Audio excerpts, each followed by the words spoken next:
So welcome everybody. Thank you for joining. We are here for 1.5 hours in a format which is presentation by three former or current World Habitat Awards winners, which were recognized by the competition for their work in the field of housing. And here especially we want to focus on the theme of retrofit, energy-saving retrofit of housing.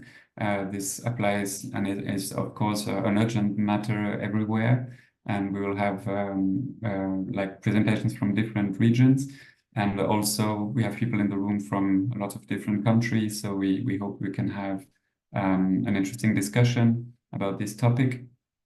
You will listen to our three speakers in the first part, and you can make questions in the chat if you need.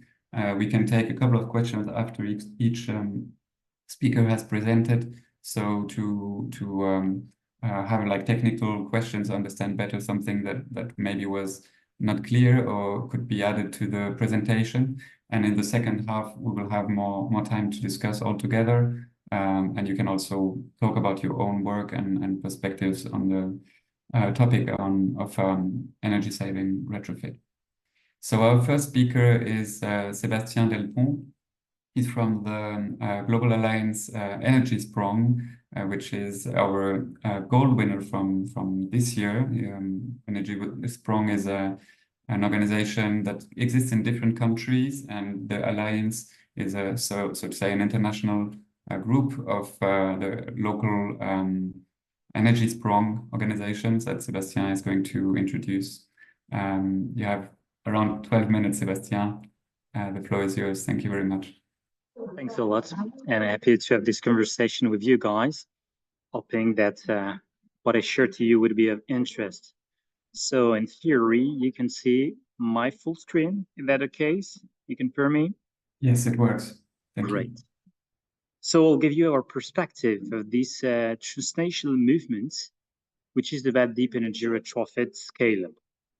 Because the perspective first is, everybody's talking energy transition, but basically, the most underinvested key leverage of the energy transition, this is building retrofit. I mean, magazines are talking penguins, forests, wind turbines, planes. Nobody speaks about deep energy retrofit, this is a tremendous topic. Thinking at European perspective, this is 40% of the climate problem of the EU. So definitely a big topic to be addressed.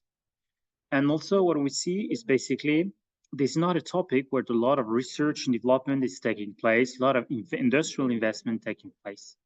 If you see this worldwide level, because which is 40% of EU problem matter of climate is 20% at a worldwide level, but it's only 4% of the investment in research and development, whereas transportation, which is another key climate problem, is 60% of the private investment. So basically, a lot of people are working to innovate, to make cheaper and better solutions for mobility, electric cars, hydrogen planes. Nobody is doing research and development to make that deep energy retrofit is cheaper. We know it's a big challenge. For now, the economics of deep energy retrofit are complicated, that's for real.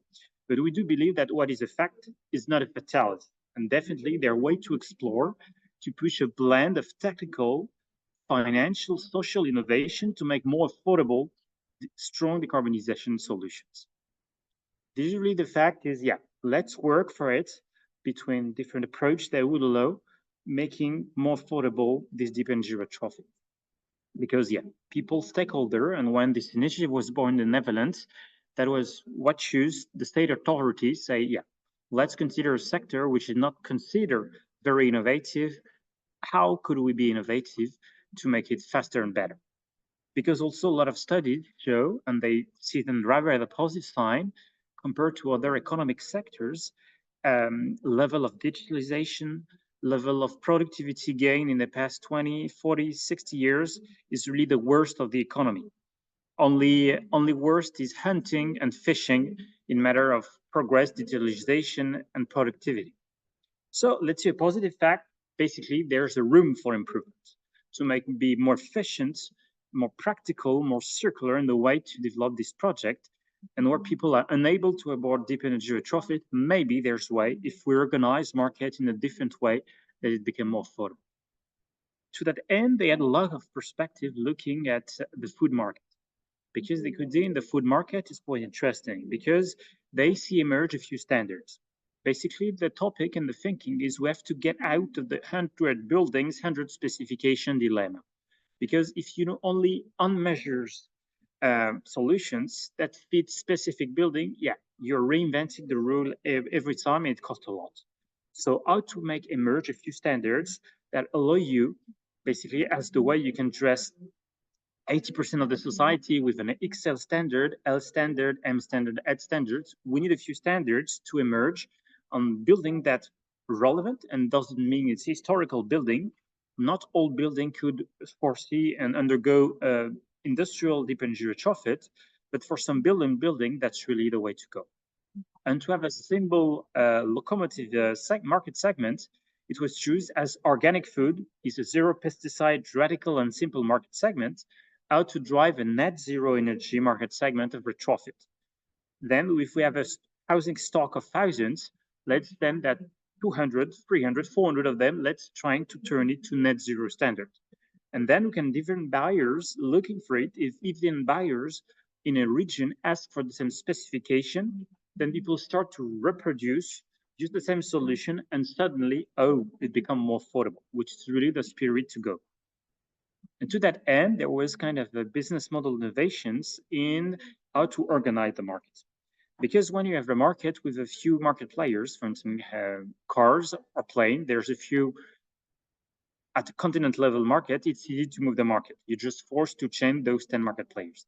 When you have million building owners, that's another challenge. So the idea how to make image that standard, so you have a team of middlemen, which is the job that I'm doing in France, that I have colleagues doing in Italy, I have colleagues doing in Germany and the Netherlands, being middlemen to help structuration of the market in between the demand, social housing or private housing, the offer, architect, construction company, industrial, and obviously in strong link with public authorities and financing team to consider under what condition we could have a mainstream market daring to have strong standards for deep energy retrofit, not reinventing the wheel. It doesn't mean that all retrofit have to look the same, but we're trying to do 80-20 in the right order, that we don't do from project A to project B 20% the same, but 80% the same, with 20% adaptation to local district, the culture, the climate, to be more massive in matter of volume. And doing that this way and grouping a demand, because sometimes when you do research and developments, you invest a lot of money, you don't want to deliver just in a house. So the idea is how to give visibility to market players in order that they could invest in thinking, methods, tools they would be able to reimburse through delivering a large number of buildings that look alike. Because sometimes during between 70 and 75, a bunch of architect and construction company built the same way in the same region for different landlords, because that was just the style of the period. And the idea, let's also group and do a collective buying schemes of building that look alike, that the challenge is they belong today to different entities, but how to have discussion with the entities and convince them, oh, let out of the chicken and egg problem, no demand, so offers, so no offers, so no demand. Let's aggregate some demand. Let's give visibility to value change. And what happens, it's when you get visibility on large volume of homogeneous buildings, you have price decrease that you can see. And what's looking like an impossible deal matter of economics suddenly became a good business case. And we stopped thinking that in the way to finance retrofit, price is a constant. Price is not a constant, it's a variable that you could improve thinking specification and volume aggregation. And basically the idea also is thinking that aggregation should really take place at a regional level. When we say regional, is thinking that we have to work at the geographical region of 5 to 10 million inhabitants. So maybe small countries can be big as a region, but for instance, for France, where I'm living, basically it's not with grouping building in northern France and southern France you make it work, but grouping building in northern France, another group in western France, another one in southern France. Basically, you can build also, in matter of economic development, a regional economic ecosystem could be very relevant for that. And the good thing is there's actually potential for it. In France, for instance, the law say to apply the directive that the challenge is to turn the housing stock, very poor today, into an B average housing stock in matter of energy label. And we know that it only works if we have like 60% B level energy retrofit. We have weirder building or heritage building for which it will be technically impossible to do better than sea level energy retrofit. They'll have to be compensated by 20% of the stock that have to be net zero to this Energiesprong level equals zero, where basically you diminish the need by 70% and produce the remaining energy needs through renewables product on site. So this is really what we implement. I would say for now, going A level costs more, but we don't want that it costs more forever. So the idea is organizing this industrial value chain in order that it happens that it's cheaper to do that. So in France, we're talking more 15 million housing that could be fitting to this way. So going with prefab facade, prefab roof systems to be very fast in a way to deliver such retrofit doesn't apply every building, but still a very large portion of buildings. So depending on the region, some district, there could be 30% of housing, on the other is 40, on the other is 60. But basically, at a France where 28 million buildings are to be retrofitted, more than 15 million are fit for the approach. So it's not like a marginal approach, we're thinking something big scale. Really, the idea is between my groundback knitting and Yves Saint Laurent, there's definitely a market space for a Zara-like deep energy retrofit where you don't reinvent the wheel. You have something decent that you can use, but which is definitely more affordable. And that's really where I want to go, getting out these 100 building under specification and have these few standards. So sometimes that's not possible, and maybe going B label in one step is another interesting approach. But really, we want to support the standardization for good of the thinking and deep energy retrofit. So obviously, then there's how we deliver the project. And for sure, a lot of lean, BIM, digital twins can be used, as well as prefab, because after scanning of proper facade and the systems, then you go in a factories to develop these 2 meters or 8 meters long prefab facade. This is basically, there are 3 building blocks that make 80% of the value in the project: prefab insulated facade, prefab insulated roofs, an integrated energy system that combine heat pumps and energy system regulations to deliver. Obviously, you have additional work. Sometimes you have to remove asbestos, sometimes you have other things, but that's the big topics. So you can see the before after of a factory design retrofit system that were applied in existing house. So there's an extra 30 centimeters of the facade, but basically there's a way to be very fast and deliver those systems. So you can see you would have a crane coming. If you want it to look like with an aspect of brick, that's possible. Definitely, that's a factor you'd put in the system in the factory if this constraint, because you want to keep the spirit of the neighborhood that was brick-like facade. And what works and what's set at first for small house was being developed for wider buildings. So this is not heritage building, that was mostly post-war building, but the good news is where there was the most energy consumption. So what's interesting is what's kickstarted and was born in the Netherlands when trying to adapt it to the specificity of the French culture, housing sectors, and economics. It also worked in France, in Germany, in the UK, and now we're thinking 10,000 housing retrofits in Europe. So what's interesting, say, also price, project after project, price go down. So it's not cheap enough. There definitely we have to go further that way. But that's very promising. We do believe that going far in energy performance is not a fatality, it costs a loss. But even if the approach now is aged more than 10 years for its early days, because convincing people going from project to the challenge, there's a big challenge and potential for it. We're basically really in the early days of industrial deep energy retrofit in the 10,000. Now the jump challenge is to jump to millions. And obviously, we jump to millions, price will be even more affordable. And the more affordable it is, then you have a business case that works for more housing in a more economic context with sometimes more deprived people. So our role in the Global Energiesprong Alliance, we're a foundation that makes transnational cooperation to find local stakeholders that can benefit for our feedbacks and lessons that were funded on public money, in order that lessons and times we made could be of use to other stakeholders in other countries. So really in charge of that coordination. And after this early development in the Netherlands, now some took place in France, in Germany, in the UK, and we have early days of adapting the model in Ireland, Lithuania, and Belgium, and possibly in other countries that will see interest in trying the approach. So we've been very keen of this recognition of the World Habitat Award, and yeah, very keen to discuss with you guys and explore synergies or answer questions you might have to give you a more perspective about the details and what we developed. Thank you very much, Sébastien. That was very efficient and also time-wise, well managed. Thank you. If somebody has a question, you can raise your hand and we can listen to a couple of questions. In the meantime, of course, you were talking about costs a lot, which is the big issue of reducing costs. We know this is very expensive. If a landlord has to invest or a group of landlords in a condominium have to invest together. So could you give an example of the funding schemes that you have used, or where does money come from in social housing estates and private estates, maybe? Yeah, the idea is we had a housing association that was planning to invest 40K for upgrading, because at some point, every 30 years, you have to improve the facade, you have to change the roof systems because water is leaking. That's basically the budget. The problem is with that budget, you don't go for energy performance. But the fact is you have maybe people paying 2,000 euro of energy per year. Oh, if we go net zero, basically there will be a remaining energy bill. But if you jump to 2,000 to 500, then they're saving 1,500. And we would say, okay, the families living inside, you'll benefit from 500 savings, but their 1,000 saving, we're going to give back to the housing association.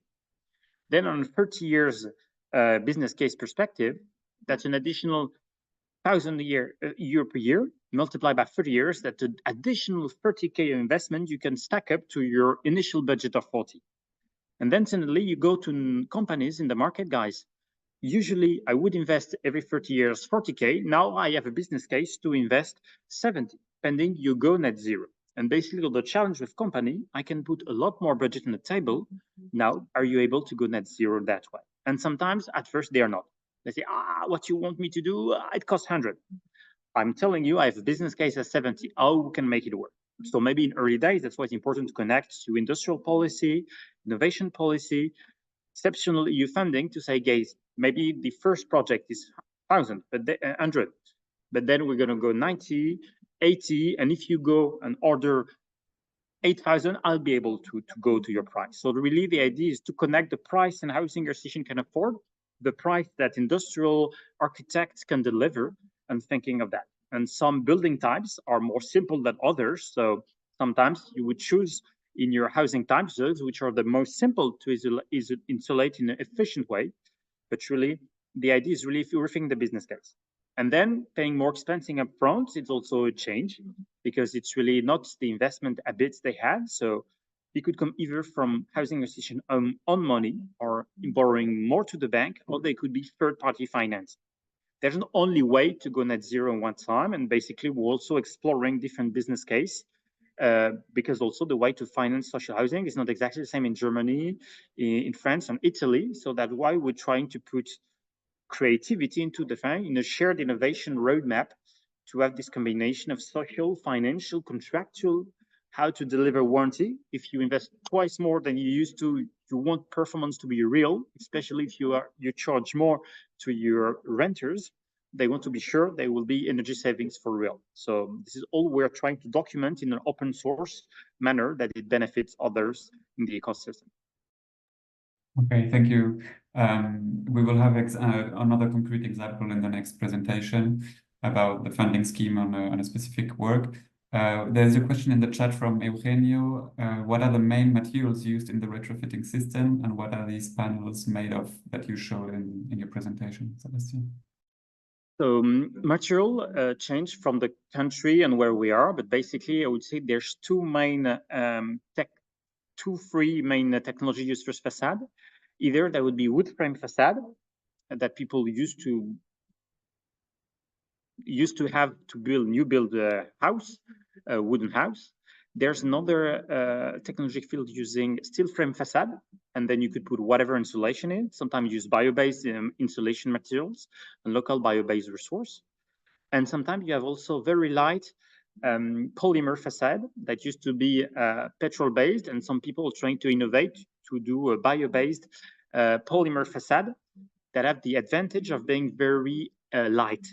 Because sometimes wood facades are very heavy, and you have buildings which are not strong enough to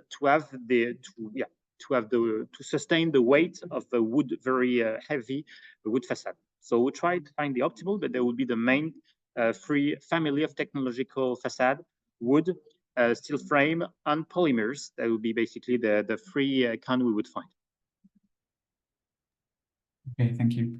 Any other pressing questions for Sébastien before we move to the next speaker? We will have time after everyone has talked to come back to more questions, but if someone wants to make one now, it's possible.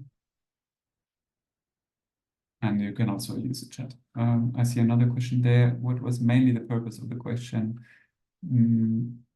Was knowing what kind of environmental friendly or sustainable materials you were using. So you answered already on the bio-sourced polymer, new material, and the use of wood, and any other ecological material that you have used or would like to use more.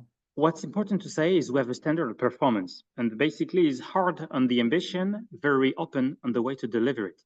So basically, it's really up to let the creativity of company, industrial and architect in the way to deliver it. And basically, there's some creativity really led to the market, and people maybe will come with solutions that we don't have in mind yet. And it's really what we do believe. It's like saying you want XL, ML clothes. I mean, you can have different kind of textiles for it, but what matters, you have to take standard and solution, but then, creator can come with different way and think that as a landlord or middleman, wouldn't imagine would exist.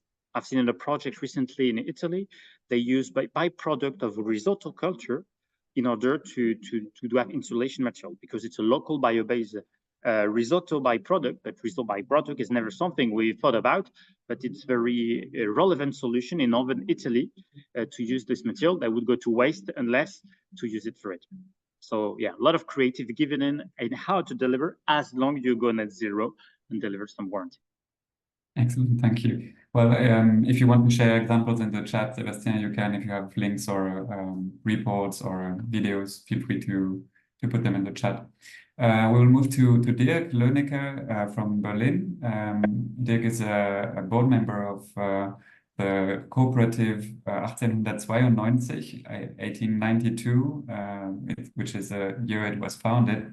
So he's going to talk about the cooperative and also about a specific project which won Bronze World Habitat Award this year for the energy saving retrofit, but also more than the energy component, there were also other interesting components in the retrofit, and one of them is also to maintain the affordability of the rents for the residents to avoid the increase of rents and possible gentrification of the estate. Thank you for being with us, Dirk, and the floor is yours. Thank you, Chair. I'm just looking for the presentation. Okay, there it is.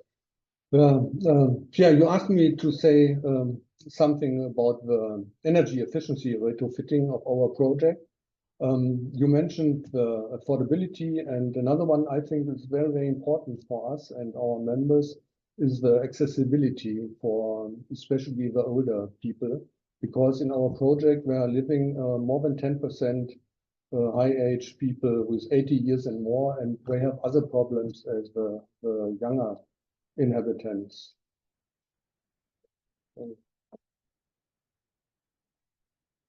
Just a second. Okay. What global challenges we have in this theme? We have the climate change and the carbon footprint we are working on, and our local reactions are green technical and environmental sustainability. And we have a problem, you mentioned it, we are 130 years old, we built in all decades, we have an aging housing stock, and we are looking for advanced strategies for upgrading and retrofitting. And another problem, you see it on the pictures in the bottom, the the house of the left-hand side is our first building. It was the first cooperative tenant building in Berlin. It's built in 1895, and it still exists. And the other one, World Heritage. We got it, I think it was 2008, that are the settlements of Berlin modernism. There are all in all 6 settlements, and we are owner of 2 settlements. And the big difference to that, what Sébastien told us, is that our houses are more than a half from our 7,000 dwellings. They are monuments. And concerning the, I think, especially German legislation, we don't see the possibility to make a real retrofitting like we saw from Energiesprong. The other half of our dwellings, we renovated right now 3,000, and we still miss 400 to make a retrofitting. And we started to the concept that we make in the Nettelbeckplatz first. And another thing is for us very important as a membership organization. The cooperative idea is also a World Heritage, an intangible World Heritage since 8 years. And we are looking that our people are looking for self-help, and we look for democratic principles, and of course for affordable rents, and the sustainability is in our blood, I would say. Here you see some pictures which are comparable to the pictures from Sébastien. We use also the car, the Käfer, the Beagle in the 1970s, and you see the destroying of old tenant barracks. And in the middle, you see the new one. And also a car is on the street. It's the T1, the W. Many of the elderly people know that car. And on the right-hand side, you see the whole settlement. The blue is what we retrofitted, and the red one, that was a former parking garage. And now we build a house on it. Concerning the Green Deal, we are looking to reduce our operating costs in general for heating, but also for tenant electricity. So we use solar PV system and also storage devices. And of course, elevators with recovering of energy.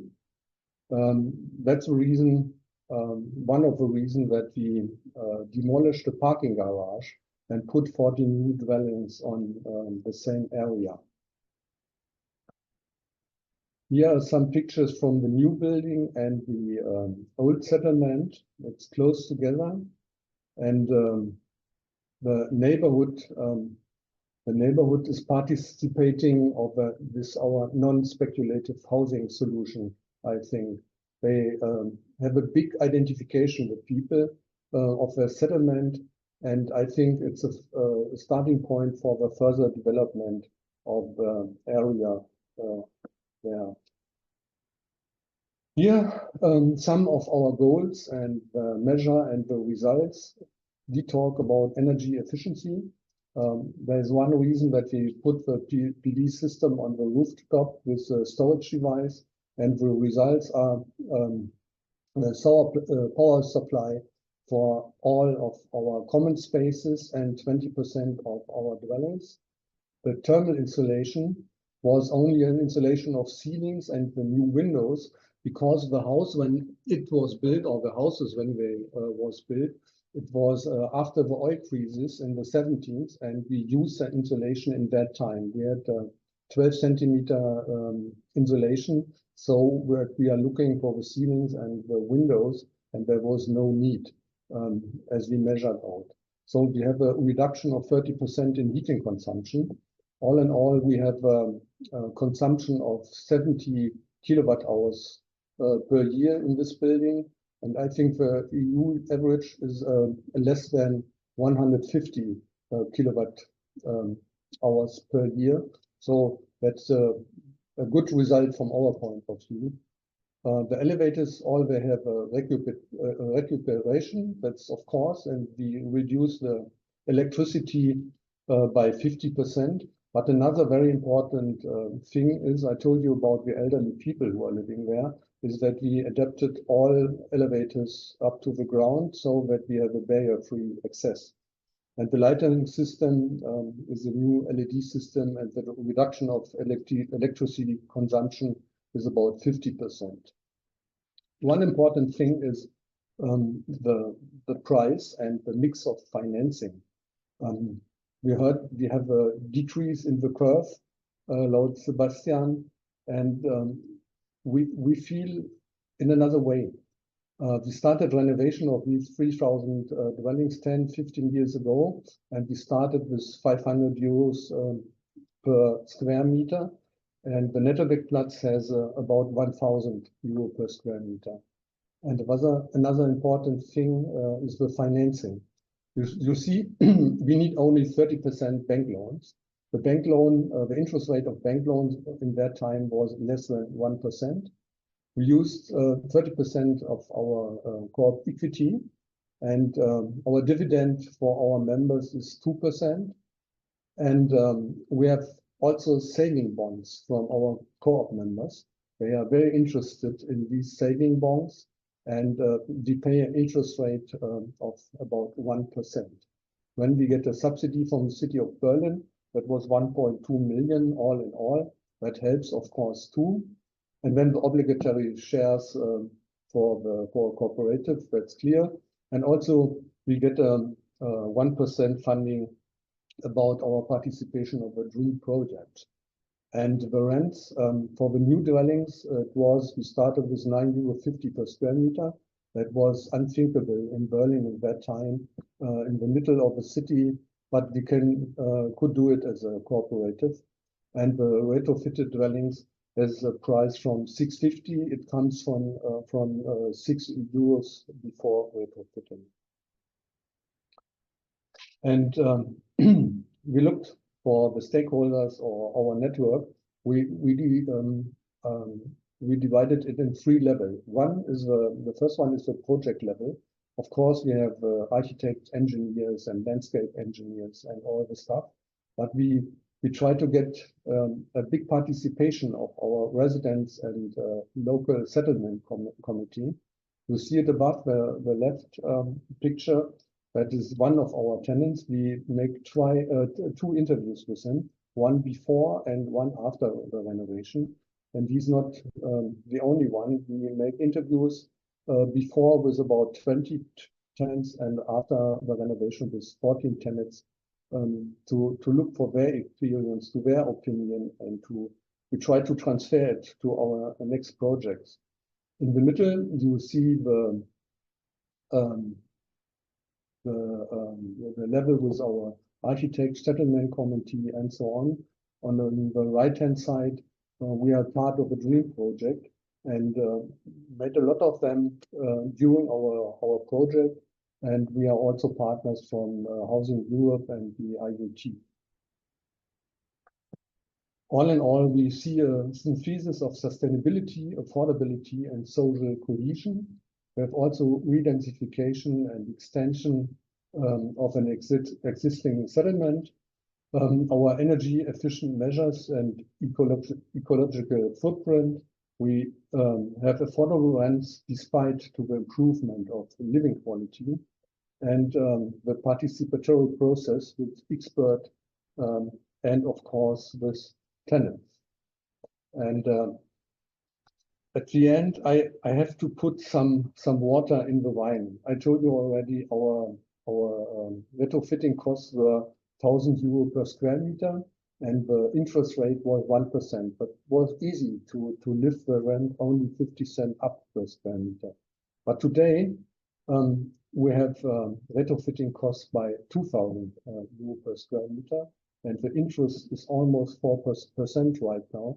So it's very, very difficult to make an affordable rent after retrofitting. Sebastian, your curve shows me another picture, but that's the figures from our company, and I would guess from whole Berlin, maybe whole Germany. So I'm at the end and I'm waiting for your questions. Thank you. Thank you very much. This was very interesting and also yeah, easy to understand with a concrete example. Thank you very much. So something that is quite interesting and maybe unique. I don't know if you have used this in other works, either new build or retrofit. Is this saving bonds from your membership? You say it brought 30% of the whole budget through savings from membership of your cooperative. Of course, it's not only the residents, because you have much more members in your cooperative, but how you convince people and in how long can they get the money back if they need to? How does it work? A bit more detail on that would be very great. That's for us, it's easy, but to explain it, I think it's difficult because we have a license as a bank. We are 48. We are in Germany. We are all in all about 2,000 cooperatives, housing cooperatives, and only 48 has the license to be a banker. But we have, and we use it very heavy. Half of our loans are coming from our members. And you said it, not only members who are living with us, we have also 12,000 members who are not living with us, but they gave us and they give us still their money. And that was a time when the interest is decreasing and decreasing, and they are looking for good opportunities. And we are sustainable. We are a good company to give them money.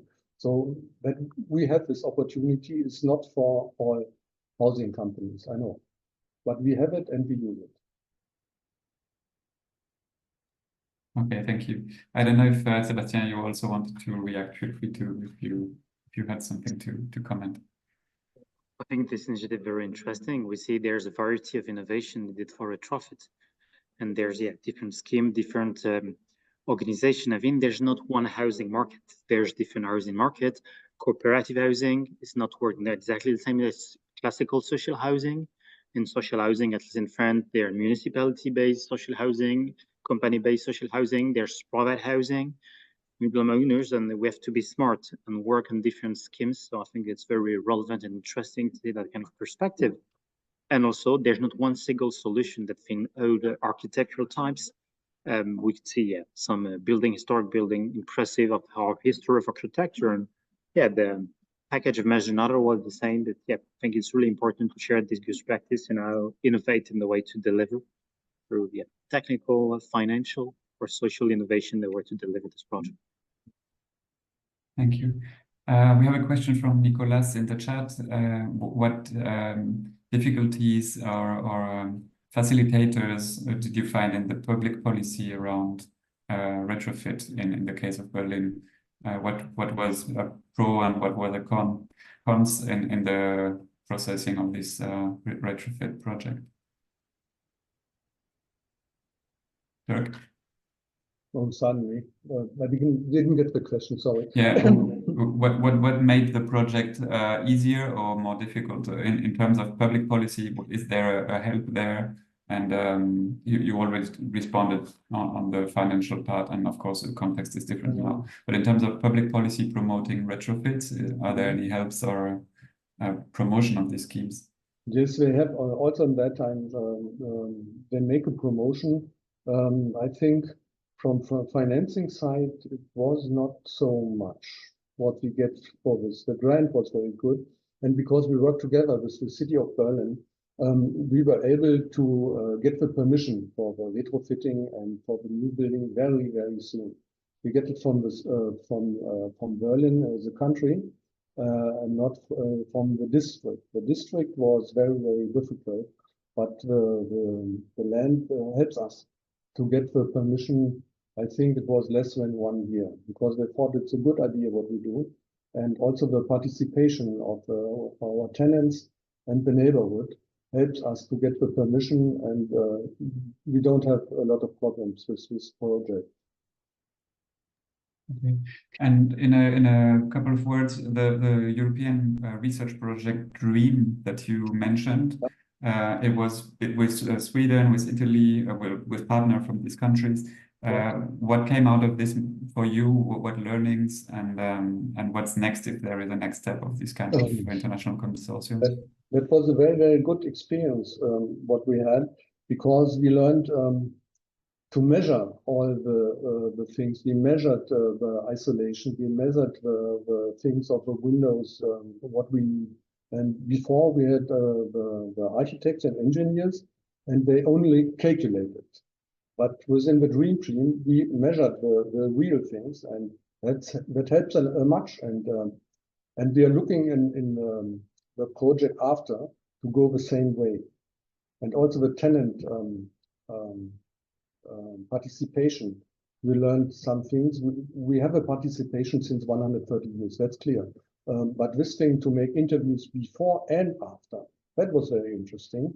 And we get a lot of input from our tenants to do the project in the right way, in their way. Interesting, thank you. So I propose to move to Monika Schroeder from Build Change. Sorry, she's Director of Global Advocacy. Here we will hear from other regions of the world. Build Change works at the global level, and I think we are going to hear about projects from the Philippines. Thank you, Monika. Yes, of course. Are you able to see my slides okay? Yes. Wonderful. So thank you for that introduction, Pierre, and thanks for the introduction for being on this webinar. I apologize in advance as I have a cough that seems to be interrupting me on occasion. So I have my trusty water with me if needed. So yeah, today I'll be speaking a little bit about saving embodied carbon as opposed to some of my colleagues who are talking about operational carbon. And I'll be talking primarily around structural retrofits as opposed to deep energy retrofits. So pivoting a little bit, but still very relevant within this context of carbon savings conversation and overall climate and sustainability of housing.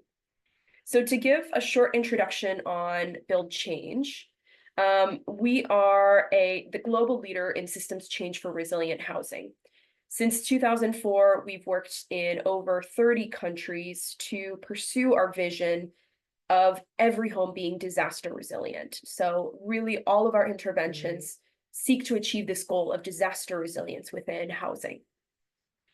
And we provide urgently needed solutions in the world's most disaster-prone countries. So our engineers, builders, coders, policy advocates, lending partners, all of the actors that work within our ecosystem are working in collaboration to address what we consider the key barriers to resilient housing: policy, money, and technology.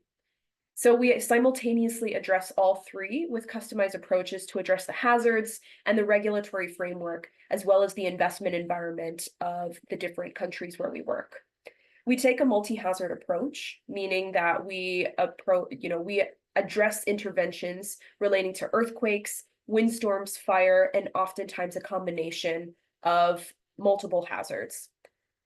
And we also do this in both prevention and post-disaster contexts. Oftentimes the work that we're doing is following a major disaster, an earthquake, a typhoon, for example.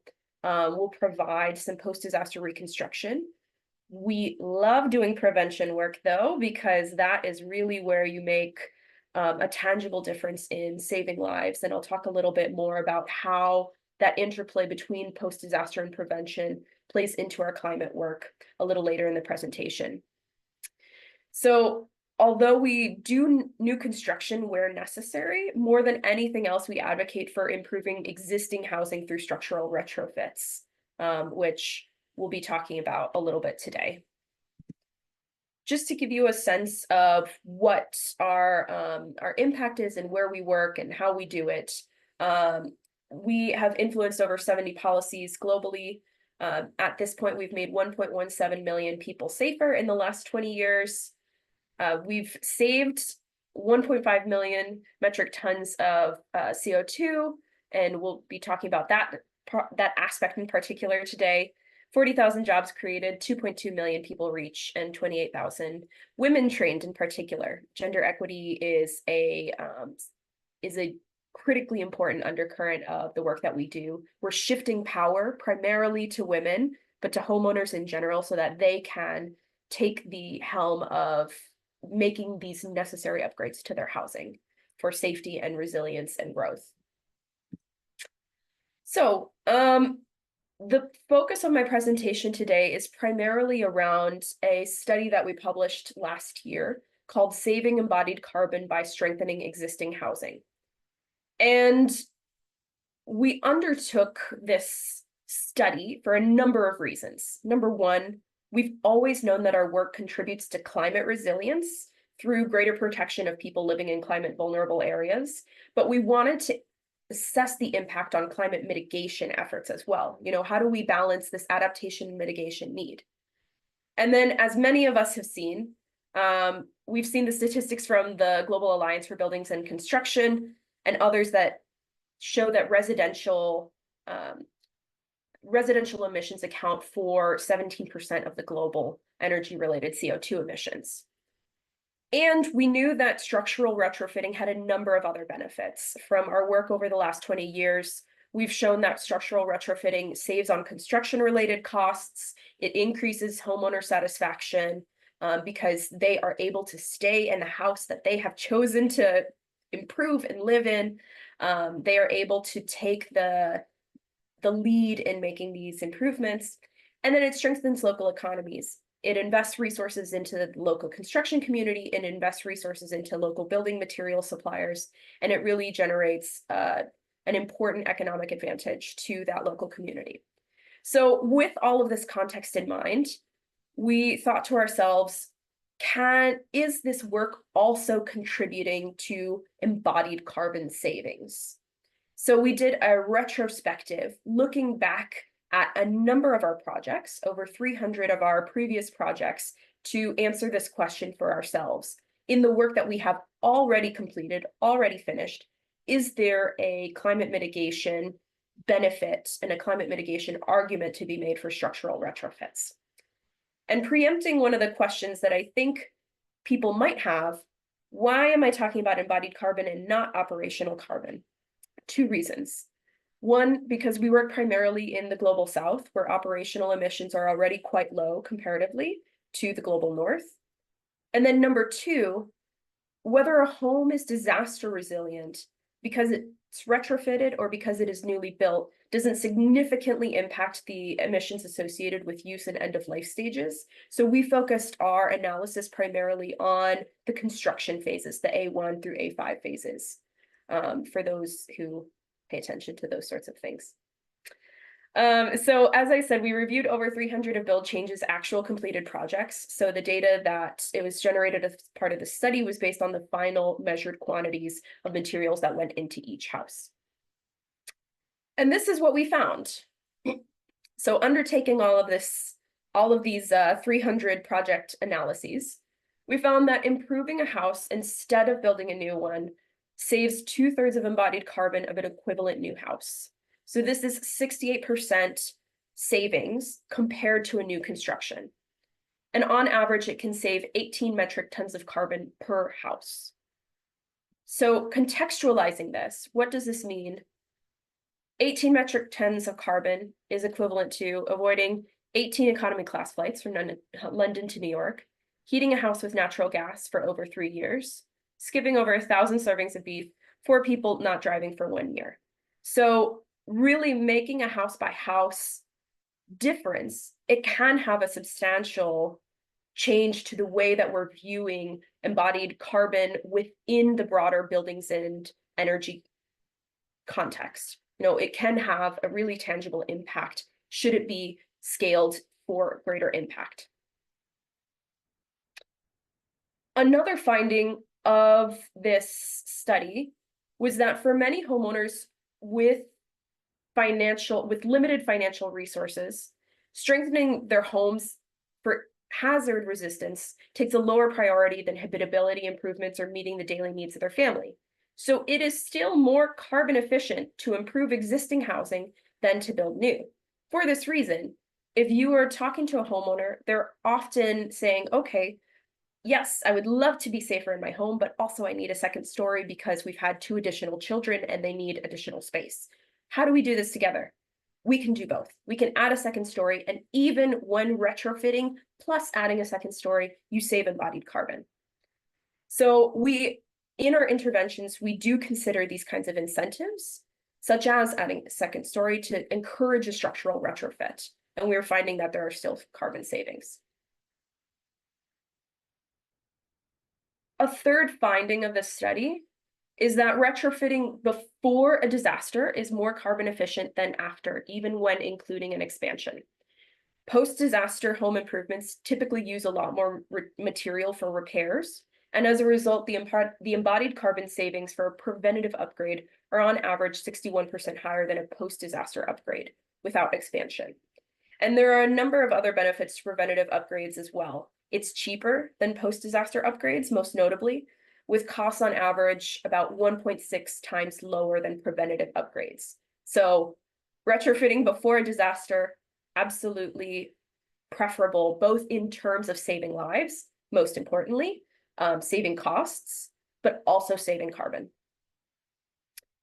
So these are three of our key findings, but I know that it's hard to conceptualize this without a tangible study. So I wanted to provide a bit of context on what do some of these projects that we assessed look like in practice.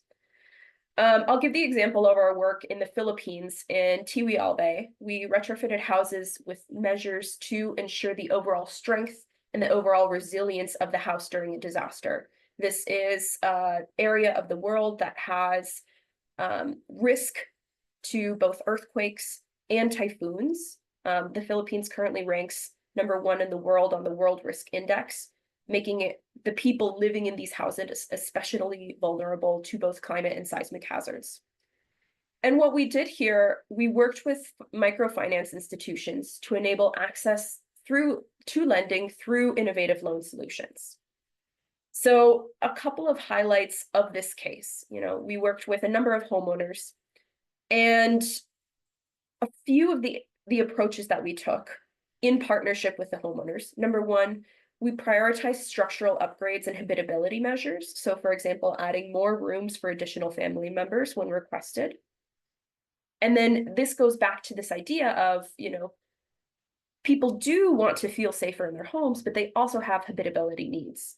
And we keep these in mind, and we're incentivizing that structural retrofit alongside the habitability needs. So adding the rooms in addition to strengthening the house itself.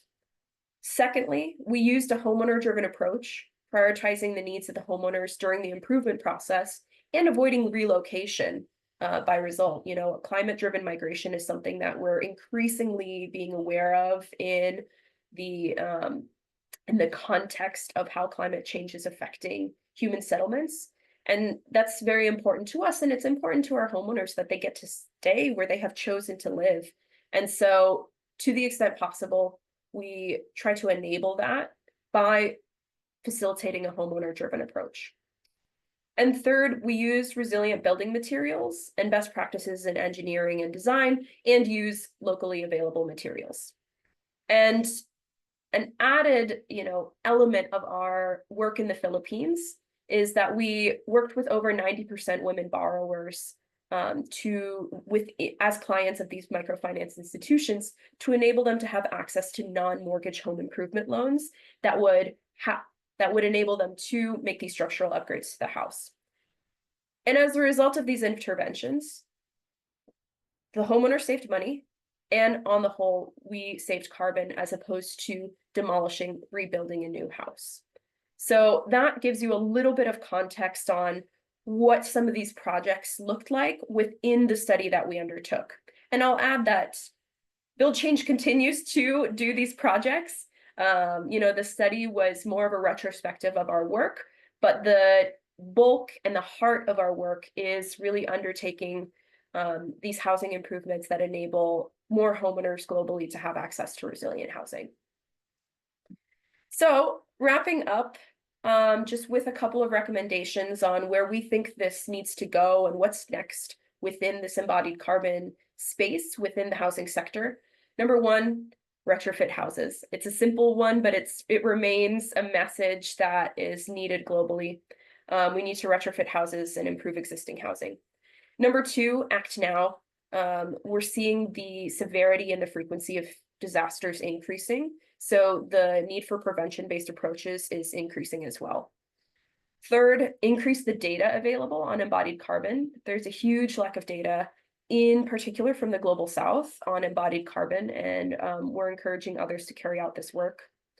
And then lastly, prioritize housing upgrades within climate commitments. You know, we are constantly hearing the news from the COPs, from the various negotiations, and yet housing does not play a central role. And I know that I'm speaking to a favorable community here in this Zoom, but I think we all know that housing needs to play a more fundamental role in climate commitments and sustainable development goals, because it does have such a central, it plays such a central actor in driving economic growth, progress, sustainability, human development in general. That's it for me. So thank you very much. My email is here. You're welcome to reach out to me, and I'm happy to share the full study if it's of interest. Thank you, Monica. Thank you very much. It was very interesting, and also it's very good to have concrete data to share, to talk to a wider audience about the topic and how much carbon you can save. I'm sure my colleague Patricia from communications at World Habitat would be very happy to have these kind of elements to share with the audience to make it understandable what we can save, what we can win, saving lives, of course, and also saving carbon and preventing the climate change. I just wanted to ask, because you mentioned your projects, about like 300 projects, and if they are mainly single family homes that you retrofit, and if this has an effect on the numbers compared to like multi-family buildings, like the ones we saw before from Energiesprong and 1892, because this may also change the numbers if we would consider 300 projects of multi-family homes, and how would this modify the numbers, if you have an idea? Yeah, of course. The vast majority of the houses surveyed within this project were single family houses. Yes, so yeah, it's quite different from the previous cases presented by Dirk and Sébastien, definitely, because we're seeing on average 5 residents per home in the houses that we surveyed. Okay, thank you. And I had a question here in the chat from Eugenio. These carbon saving achievements by retrofit in this that you mentioned in the study, could they be improved using ecological materials, green materials, instead of the ones that may be used in some of the projects, instead of using cement, for example, and using traditional materials and nature-based solutions? To say it in another way, would it even improve the numbers that you showed? Yes, that's quite possible. So we used the actual materials that were used during the construction of the houses themselves, or during the retrofitting of the houses themselves, which the way that we operate our model, the homeowners have, excuse me,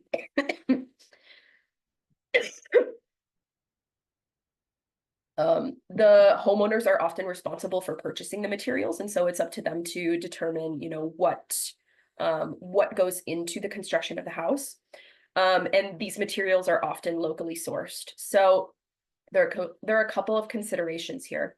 They are sourcing them locally, and so there are considerations of not having to, you know, generate more carbon by transporting them over long distances.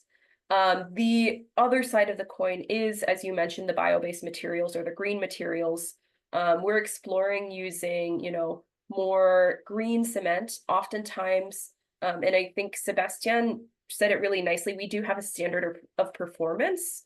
And so because we're working in many cases on seismic resistance, they do need to meet a minimum performance standard in order to have that resilience against the hazards. At this point, their bio-based materials have not, in many markets, scaled to the point that they are affordable or accessible to meet that minimum performance standard. And so I encourage that, and I would love to see more materials used in that way, I think that there's a greater market argument to be made about how do we scale that? How do we make it affordable to low-income homeowners?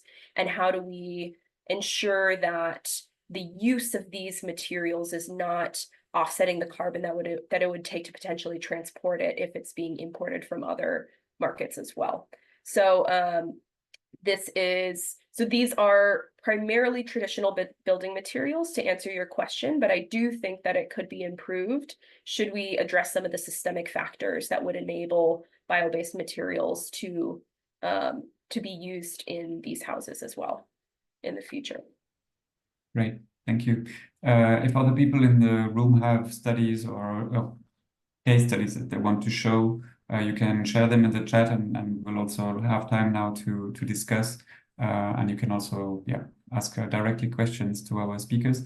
Before that, I would like to give the floor for a couple of minutes to Joshua Maviti from UN Habitat, who joined us and who wanted to talk about an international alliance called ABC. So Joshua, please tell us more about that.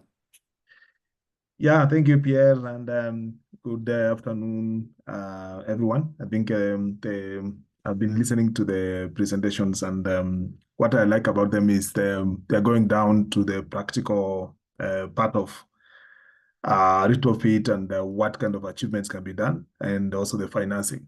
So what I want to do quickly is just like I mentioned what we are doing with the Global Alliance for Building and Construction. We have this following a program which they launched on the global roadmaps for decarbonizing of building sector. So what we are doing at UN Habitat together with UNEP and the UNOPS is we are working on 3 country roadmaps in Senegal, Ghana, and Bangladesh. So I will not make a presentation, but just maybe quickly just mention what we are doing and what those roadmaps entail. So the roadmaps basically have objectives of to reduce, to of course achieve zero embodied carbon, and of course the most recent presentation was talking about that. Reduce the also achieve zero operational carbon adaptation, and also achieve inclusion and well-being. They are cover 4 strategic areas. Basically spatial and urban development, existing buildings, new building, and the construction supply chain. But for today, of course, the relevance would be on existing buildings. Existing buildings and the retrofits. So what the roadmap seek to do is to galvanize first do an assessment at country level, what they exist in terms of the physical environment, but also enabling environment, the policies which are there, the actors who are there, and what is happening. And then come up with a roadmap on those particular areas on how the countries can achieve this zero operational carbon, especially when you're talking about the existing building by 2050. Of course, some of the challenges we have, and somebody mentioned that in the presentation, is that in the global south, it's estimated that 70% of the buildings which will exist in 2050, they are not built yet. So we are dealing with more on the issue of new buildings and future buildings than the existing building. But there's still an element of the operations in terms of also the energy use, when we have to look at countries in the tropics are using quite and the increasing use of the cooling, especially more in cooling, not heating, and kind of appliances which are also used and also often imported, and how efficient they are, and how then you can the existing buildings, because they will still be used for quite a number of years, where we have seen that the new rates are not that high. How can they be retrofitted? Kind of adapt also to kind of reduce the energy use. So at the moment, what will happen is that the roadmaps will be more suggesting from the policy point of view, how that can be, kind of be the proposals can be tackled towards a kind of a general issue of regulation policy, and also what is lacking in terms of those society issues, like how do we, are there institutions even kind of also regulating this? How is going to be to kind of involve many more stakeholders and also the people, and how do you get this information also to importers of the appliances? It's quite a big issue, but at the same time, it's also helping the countries on the national, the reporting for the VRCs. So that's what we are doing at the moment. Where we are with the roadmap is that we should be finishing for these 3 countries in the next 2 months, and we'll be having some pilot projects to kind of also work with the countries, mostly on some of them on the green building, some of them on regulations and guidelines. So that's something which I think in the future we'll be able to share here. Thank you. Great, thank you, Joshua. I'm looking forward to seeing the roadmap. If it's going to be public online, it would be very interesting. And you didn't talk now about the local governments, but it's also another scale where policy making could be influenced, and depending, of course, on each country's like concentration of these aspects of housing, land, and industry regulations or promotions.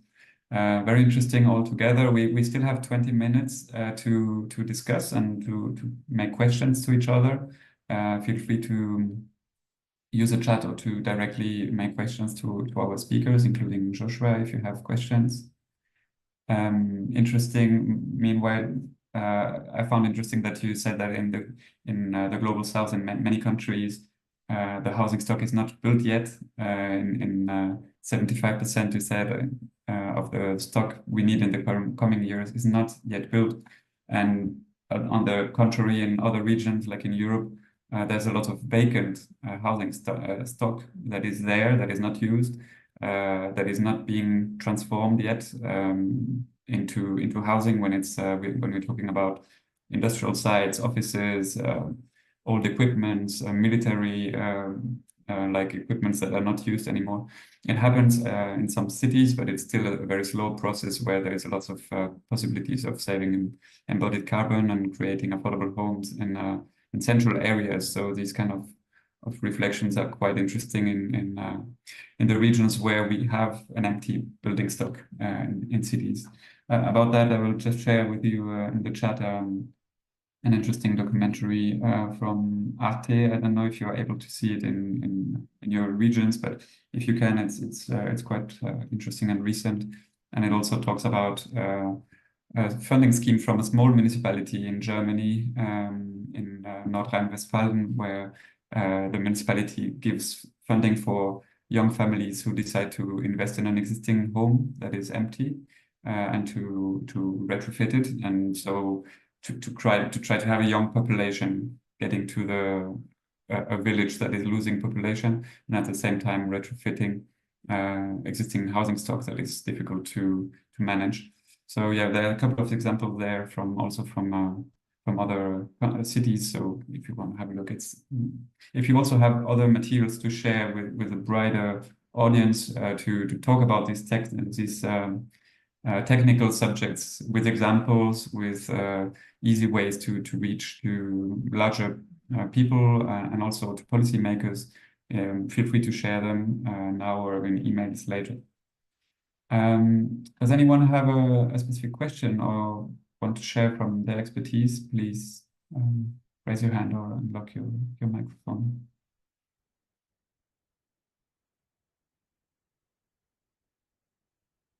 If you have questions for each other, the ones who were talking.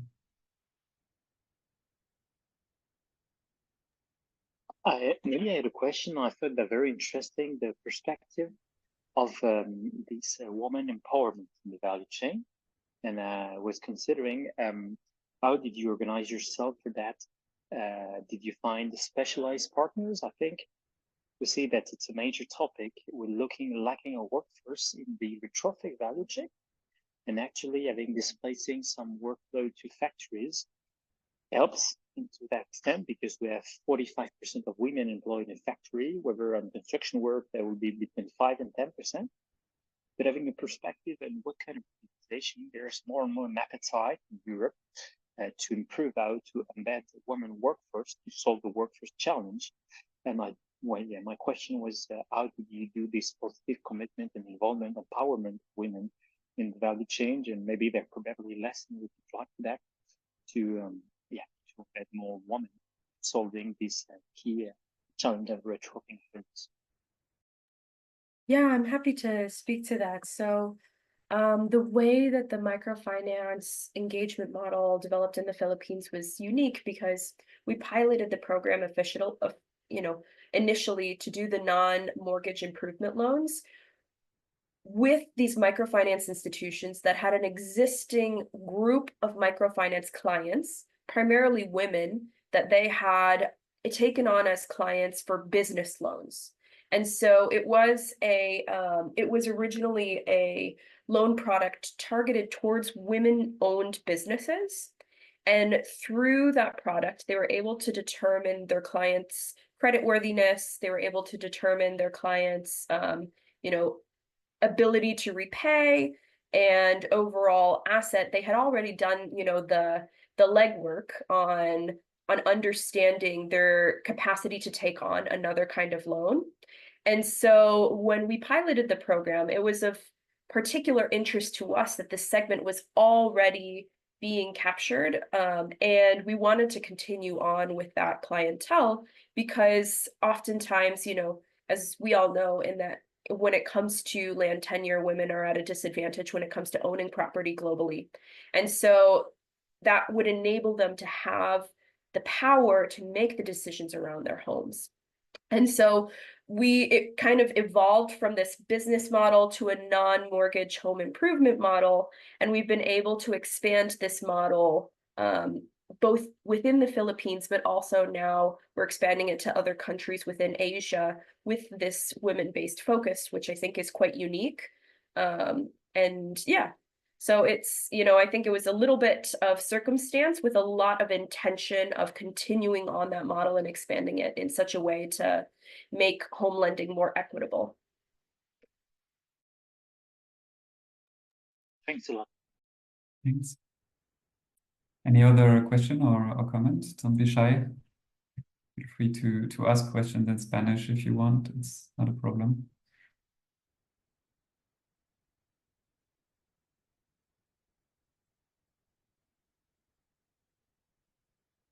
Nobody. Can I ask Sara Soni, because I know you. I don't know if you're still here listening. From Le Jacob Abitanti in Italy, if there is something interesting for you as a takeaway here, this discussion, the case from Berlin or from Energiesprong, because they also work in Italy. I don't know if you want to come in. Any other doubt, comment?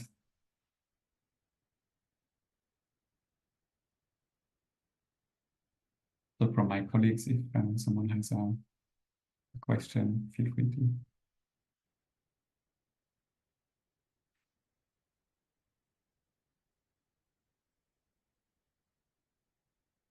Okay. So maybe then talking about next steps in your different organizations. Dirk, I heard that the prices are now quite higher than what you presented in the Nettelbeckplatz. It's doubled the price of the square meter to renew the homes, and the interest rates rose. The price of material, everything is higher now. Does this prevent you to make new large-scale retrofits? Are you having smaller works that you are able to still do on your housing estate? What's the way around the current crisis to keep working? Yeah, right now we stopped new buildings because it's too expensive. Right now, we make an extension and we paid 5,000 euro per square meter, and that's too expensive for our rents. But we don't want to stop with the retrofitting. I think I mentioned we have almost 400 dwellings left, which we have to retrofit, and we will do it in the next, let me say, 3 or 4 years. It's only a few buildings, and 1 or 2 is maybe eligible for Sebastian. I don't know. We have to talk. But the other one, I guess they are too complicated. We have almost 300 dwellings in senior houses that are only small dwellings, 1 room, 40 square meter, and a big balcony. And I think the houses are very terrible for you. But I think we'll get in touch later and have to talk about that. But that's our aim in the next 5 years. And another point is to change the heating system. That's very important. We have a lot of dwellings which are in class C, but we still have some in E. And the class C is mostly the monuments where we see no possibility to change it. But it's district heating, and district heating is good. And the other heating is not so good in the measurement. And we try to get always in all our dwellings the D or C level, but that's just working with the changing of the heating system and not with other retrofitting. And the money is not our problem because we are a small bank, but also our members, they are looking for interest, and we doubled the interest in 2 years for the people who are saving in our bank. So that's really crucial.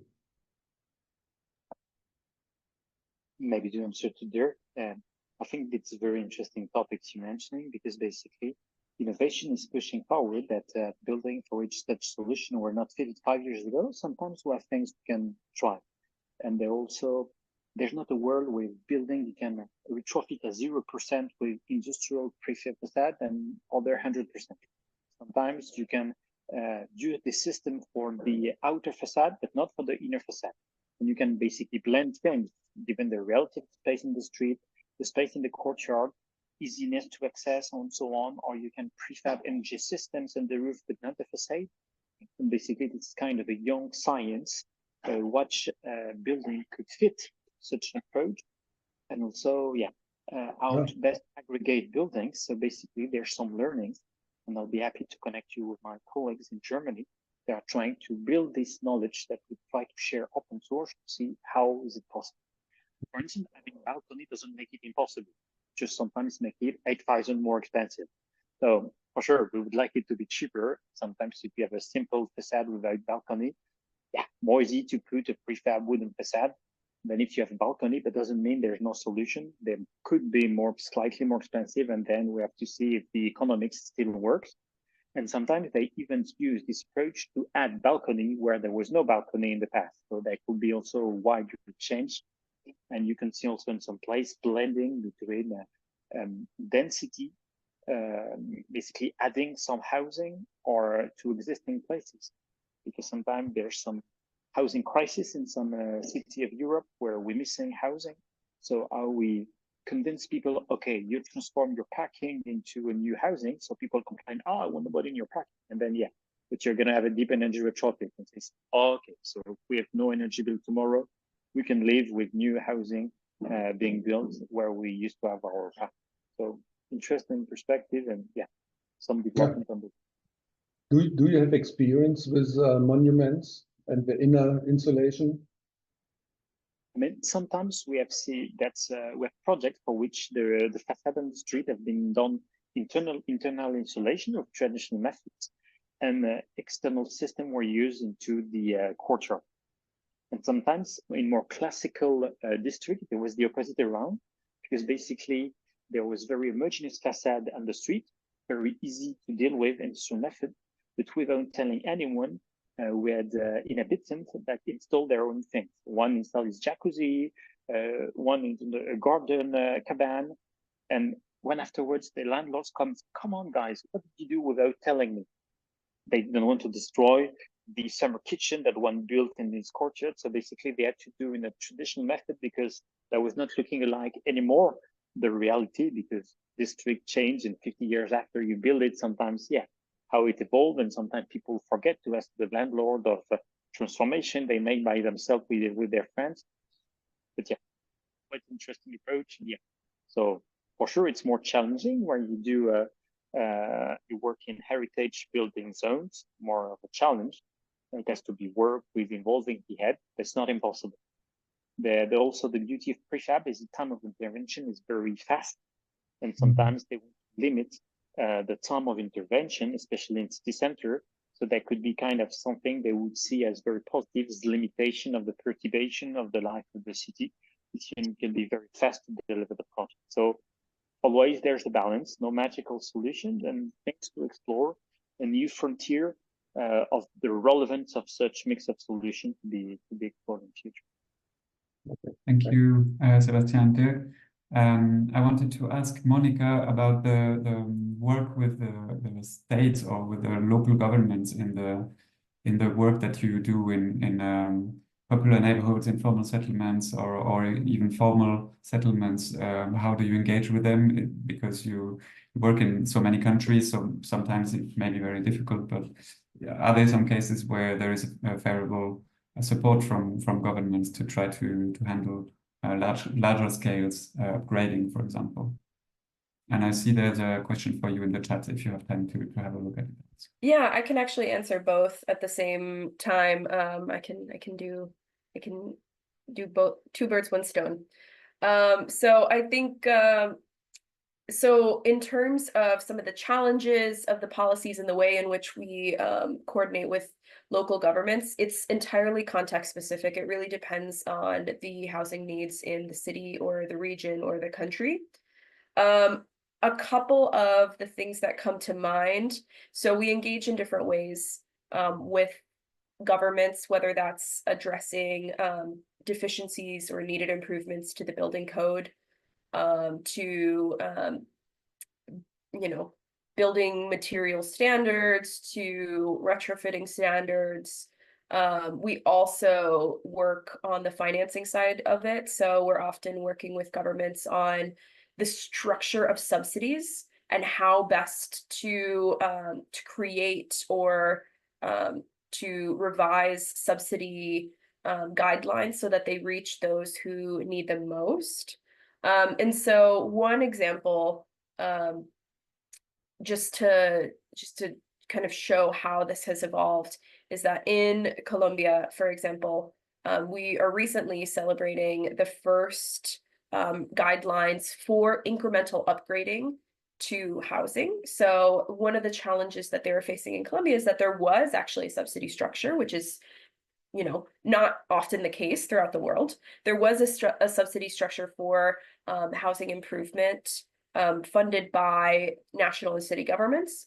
However, there were some issues in the standard of performance and how the actual implementation was able to occur.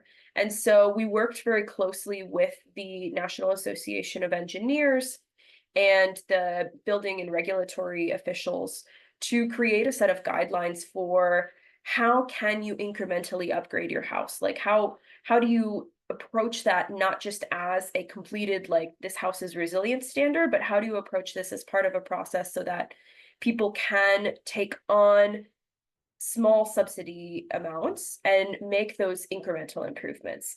And so oftentimes that's advocacy with the governments. Oftentimes that's deep engineering expertise in providing, overall global best practices on, how has this looked in other countries? How might you consider these different building types and building designs within the context of these guidelines? How might you consider future hazards? All of these considerations go into the overall discussions. And so that's just one example of the work that we've been able to do with governments.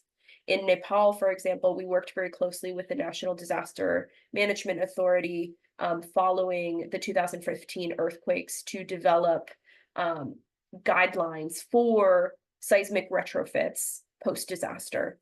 And that, that comes involved policy, money, technology. It's all involved in building codes and guidelines. And so it's navigating that regulatory framework, providing recommendations on how it can be improved to improve equitable access to resilient housing, in particular for low-income populations. I hope that's helpful. It is. Thank you, Moni.